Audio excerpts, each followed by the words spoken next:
you doing? Great. So, you don't need me. I need you.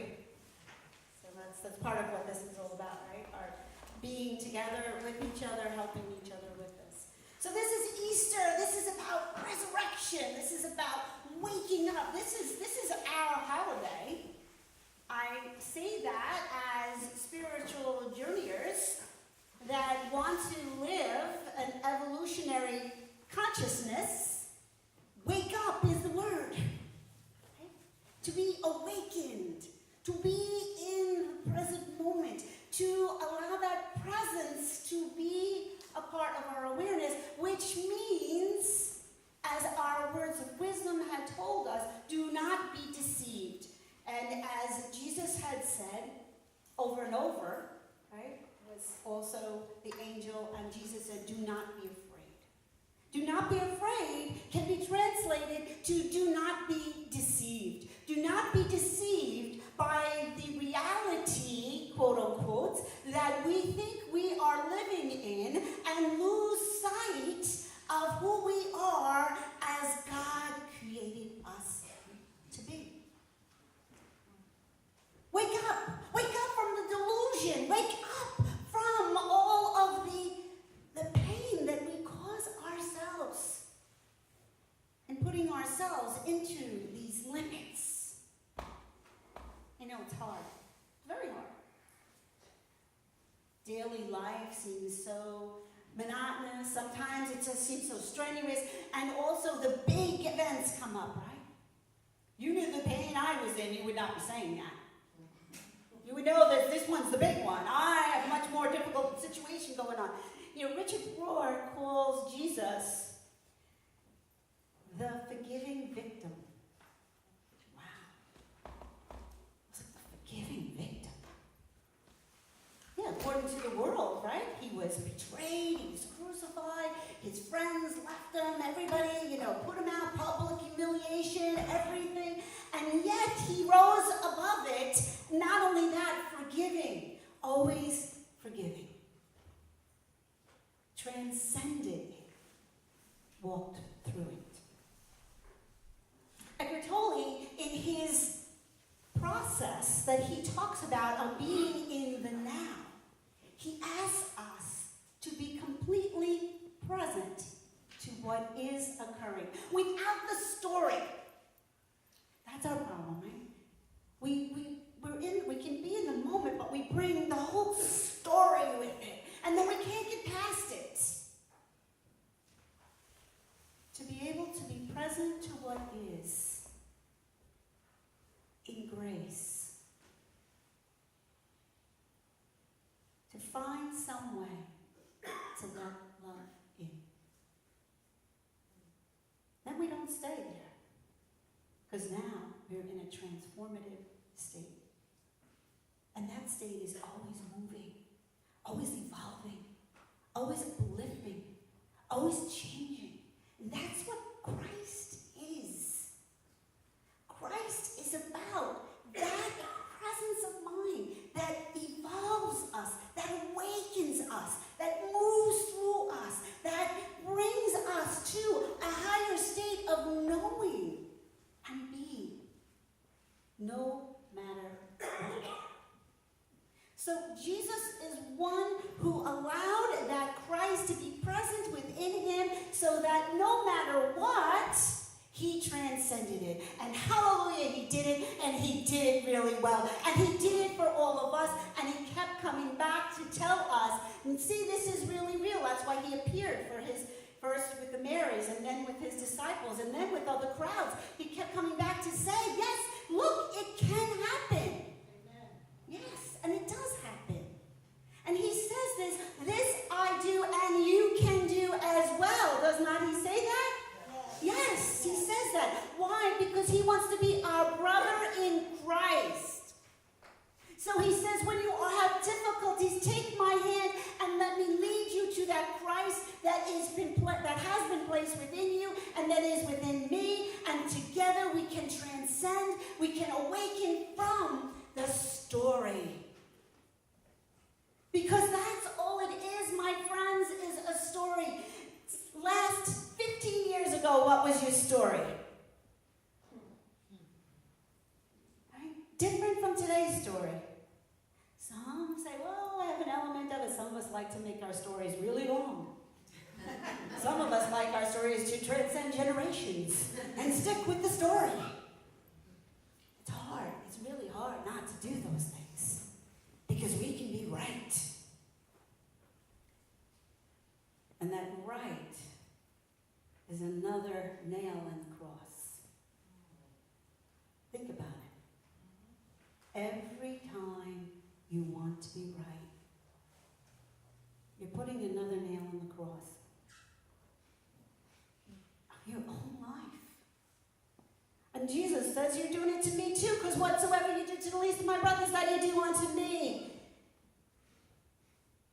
One of the things that I've heard, now this is just, there's all kinds of philosophies out there, but Jesus was the first to awaken, not in time, but in eternity. See, we live the linear time, right? But the masters don't. They hang out in eternity, they pop in and out, they go around, they do it. So Jesus represents that one, that part of us that said, let's wake up, and then chose to come down, incarnate at that time. What do we have now? Over 2,000 years ago, 2019 years ago, whatever we're doing on the time frame with us, and become flesh for us, to show us, to teach us, to lead us. And that's why they're all his brethren, all the other masters. That's why we're all in this together. That's why we're always told over and over again. And so it is truly good to celebrate Jesus. But to know that Christ isn't his last name. And it's just as much, Christ is a consciousness. Christ is a state of mind. Christ is the truth of who we are in oneness and in glory and in resurrection. Yes. So today we choose to wake up. We choose to hold on to that vision. And when we can't find it, we reach our hands up to Jesus and we say, help! Help! Because I know you can help us. We know you're there. We know you're staying steady on that trail. And if you can't say the word Jesus, well then ask for Krishna, ask for Buddha, ask for somebody else, ask for somebody. Ask for your neighbor that's there right now with you, because the Christ is just as much present in them as they are with Jesus. It is here, it is eternal, it does not limit itself to one person, place, or thing. Hallelujah, that is the glory, that is the message, that's what we say. We gotta wake up to this. We gotta know in our heart, we have to call for it in our very essence and in our very being of our souls. Christ is alive. Hallelujah. Hallelujah. Jesus is able to walk through the pain, through the misery, through the betrayal, through the trials, through everything. He was able to walk through it and rise above it. Can you rise above that which you are being placed with in your life? Do you have the conviction to not run from it, but walk through it? Yes. See, that's the challenge we have this day. Is to walk through the difficulties, to get to the other side. This is not about some magic formula that something is going to automatically change, although sometimes it does. But it's not for us to set it up. Because the more we set it up, we're back in the story. And the story is the biggest crucifixion we can live with. They did it to me. I'm not good enough. This is too hard. I don't have the capacity. The story. Forgive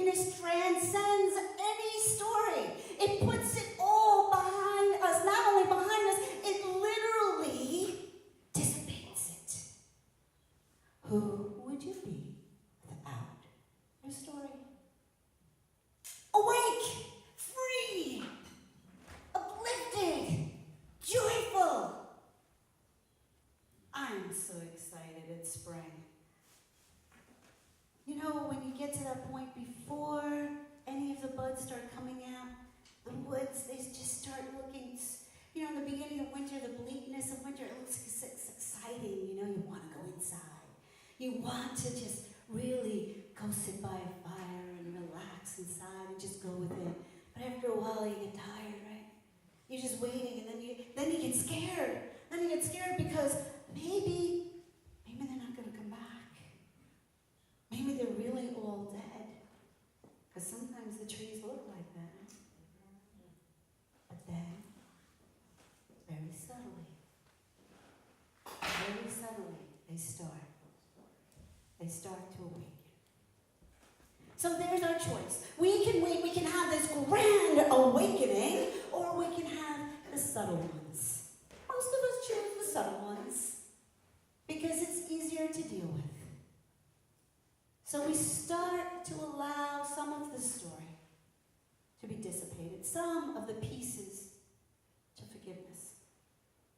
And because it's a subtle awakening, we need all the help we can get. And that's why each week when we come together, we keep adding more spiritual tools. Whether it's through a song, whether it's through a prayer, whether it's through a hug, whether it's through, today we'll do a communion, all the different tools that you can utilize. Use them all to keep having that continual growth so that finally one day it'll be your Easter morning. Your day